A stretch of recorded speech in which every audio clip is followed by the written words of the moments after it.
3.5 साल की जंग में रूस एक के बाद एक यूक्रेन के इलाके जीतता जा रहा है।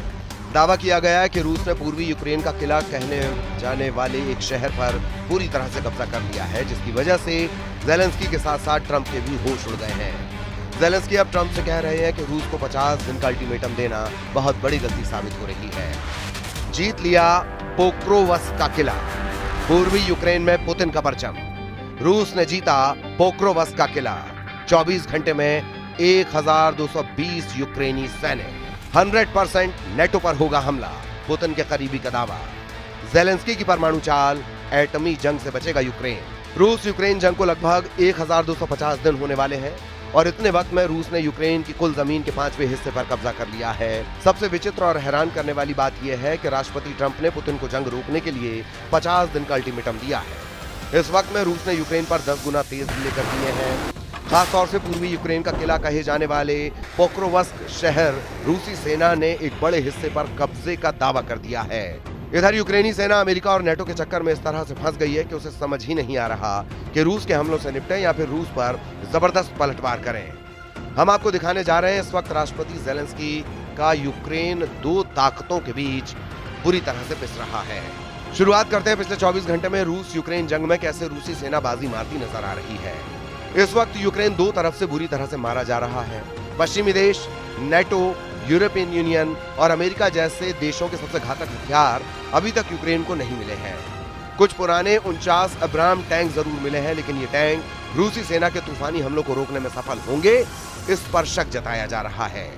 इधर रूसी सेना ने Donetsk, Kharkiv, Kherson, Luhansk, सुमय, Zaporizhzhia समेत 2 दर्जन इलाकों पर बेतहाशा हवाई और जमीनी हमले किए हैं।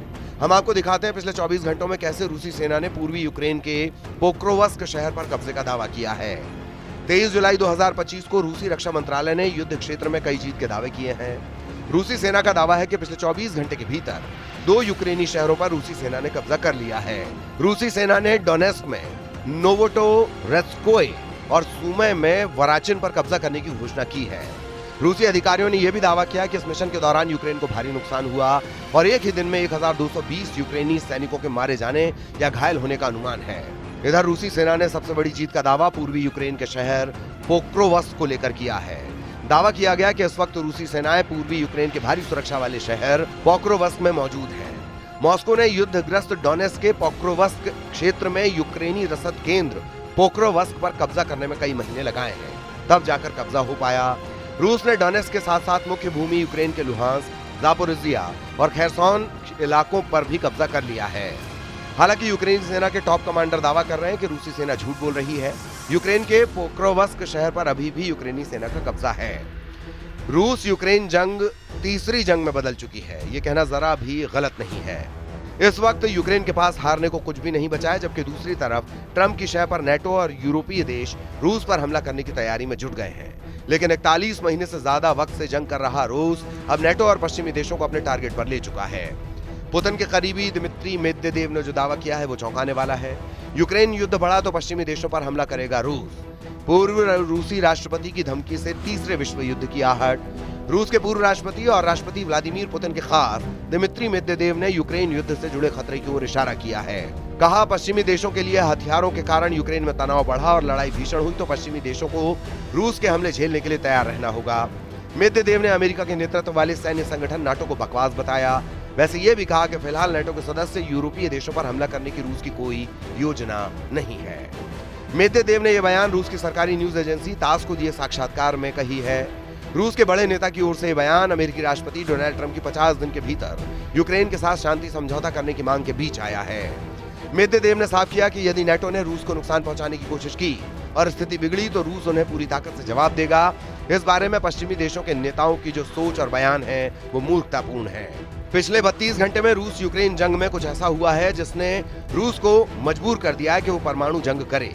हैरानी की बात तो यह है कि राष्ट्रपति ज़ेलेंस्की भी चाहते हैं कि रूस ऐसी एटमी जंग शुरू करे कि मजबूरी में यूक्रेन को बचाने के लिए अमेरिका, ब्रिटेन, फ्रांस, जर्मनी समेत नेटो के सभी 32 देशों को रूस के खिलाफ मोर्चा खोलना पड़े। जानकारों के दावों के मुताबिक यूक्रेनी सेना ने जानबूझकर रूस के परमाणु ठिकानों और एटमी फैसिलिटी पर मिसाइल और ड्रोन से हमले किए हैं। यूक्रेन अच्छी तरह से जानता है कि पुतिन का रूस यूक्रेन के हर हमले को बर्दाश्त कर सकता है, लेकिन अपने परमाणु ठिकानों पर यूक्रेन के हवाई हमलों को रत्ती भर बर्दाश्त नहीं करेगा। इसीलिए बार बार यूक्रेन रूस के उन सैन्य ठिकानों पर हमले की कोशिश में जुटा है जो पुतिन को बेहद नाराज कर दे और रूस किसी तरह से परमाणु युद्ध शुरू कर दे। अगर ऐसा होता है तो ये निश्चित है कि रूस के खिलाफ पश्चिमी देश, नेटो और अमेरिका सीधी जंग में कूद पड़ेंगे। इधर रूस पिछले 10 दिनों से यूक्रेन पर बेहद तेज रफ्तार हमले कर रहा है। दावों के मुताबिक रूस की इस वक्त ईरान निर्मित Shahid 136 drone, Iskander M missile, Sukhoi series के लड़ाकू विमानों, टीयू सीरीज के बम वर्षकों से बेहद सटीक हमले यूक्रेन पर कर रहा है। यूक्रेन का दावा है कि रूस ने नए इलाकों को इसलिए निशाना बनाना शुरू कर दिया है ताकि यूक्रेन की अग्रिम सुरक्षा पंक्ति को तोड़ा और भटकाया जा सके। कुछ खबरों में दावा किया गया कि पुतिन के आदेश पर रूसी सेना की छोटी छोटी टीमों को यूक्रेन पर हमला करने के लिए भेजा गया है।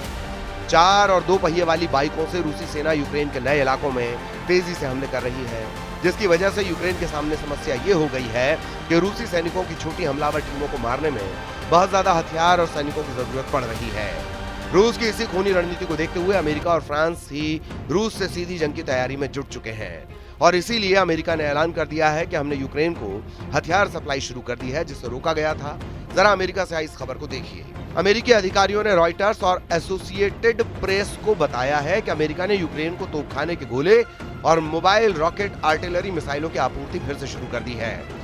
डोनाल्ड ट्रंप ने दावा किया कि उन्हें नहीं पता पिछले हफ्ते शिपमेंट को रोकने का आदेश किसने दिया था।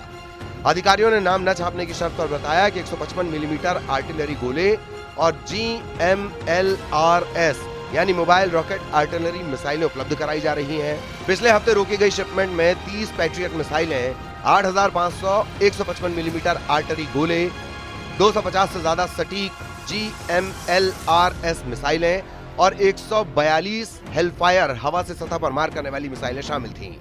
हैरानी की बात तो यह है कि अमेरिका के राष्ट्रपति के आदेश नहीं देने पर भी यूक्रेन को हथियार सप्लाई किसने रोकी, इसका सही पता अब तक नहीं चला है। फिलहाल यूक्रेन को हथियार सप्लाई शुरू हो गई है। इधर कुर्स्क से लेकर खार्किव तक भयंकर हमले हो रहे हैं। यूक्रेनी सेना भी रूस पर हमले कर रही है।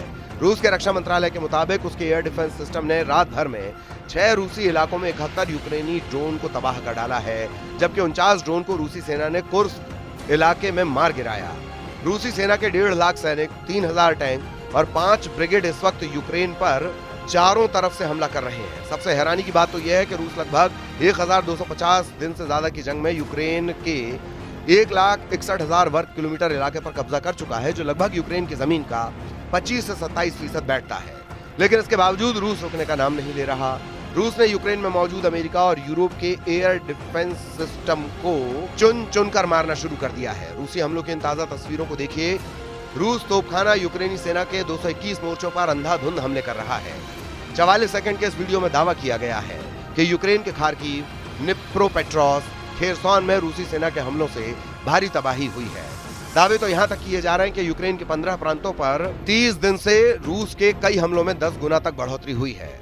रूस के प्रचंड हमलों को देखकर कुछ वॉर एक्सपर्ट्स डंके की चोट पर दावा करने लगे हैं कि ट्रंप पुतिन के खूनी हमलों पर आंखें मूंदे बैठे हैं और एक तरह से यूक्रेन के खिलाफ ट्रंप की सरकार की गद्दारी को साबित करता है। इधर जमीन पर रूसी सेना तेजी से पूर्वी यूक्रेन, मध्य यूक्रेन और दक्षिणी यूक्रेन के इलाकों पर कब्जा कर रही है। कुर्स्क इलाके से रूसी सेना ने पैदल सेना और टैंकों से हमले बेहद तेज कर दिए हैं। उत्तर कोरिया के सैनिकों के साथ मिलकर रूसी सेना ने पूर्वी यूक्रेन में कुर्स्क के इलाके से हमले किए हैं। लगभग 238 मोर्चे से यूक्रेनी सेना भाग चुकी है। एक रिपोर्ट के मुताबिक यूक्रेन के लगभग 27% इलाके पर रूसी सेना कब्जा कर चुकी है। यूक्रेनी इंटेलिजेंस ने भी दावे किए हैं कि रूस कीव पर बहुत बड़ा हमला कर सकता है।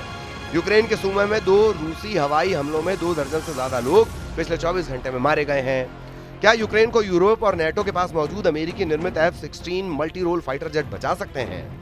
इस सवाल पर बहुत से सवाल खड़े हो चुके हैं। पुतिन पहले ही कह चुके हैं कि रूसी सेना चुनकर F-16 को जलाकर राख कर देगी। यूक्रेन को अमेरिका F-16 का एक नया बैच मिल चुका है, जिसने रूस पर हमले शुरू कर दिए हैं। साथ ही यूक्रेन को तबाह करने आ रही रूसी मिसाइलों को भी ये फाइटर जेट मार रहे हैं।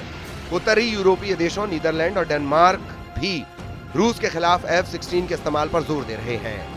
हालात ये हैं कि रूस से सटे नेटो देशों में F-16 के बेड़ों को भयंकर जंग के लिए पूरी तरह तैयार कर लिया गया है, जबकि दूसरी तरफ रूस के सुखोई और मिक्स सीरीज के सैकड़ों विमान यूक्रेन पर भीषण हमला करने में जुटे हैं।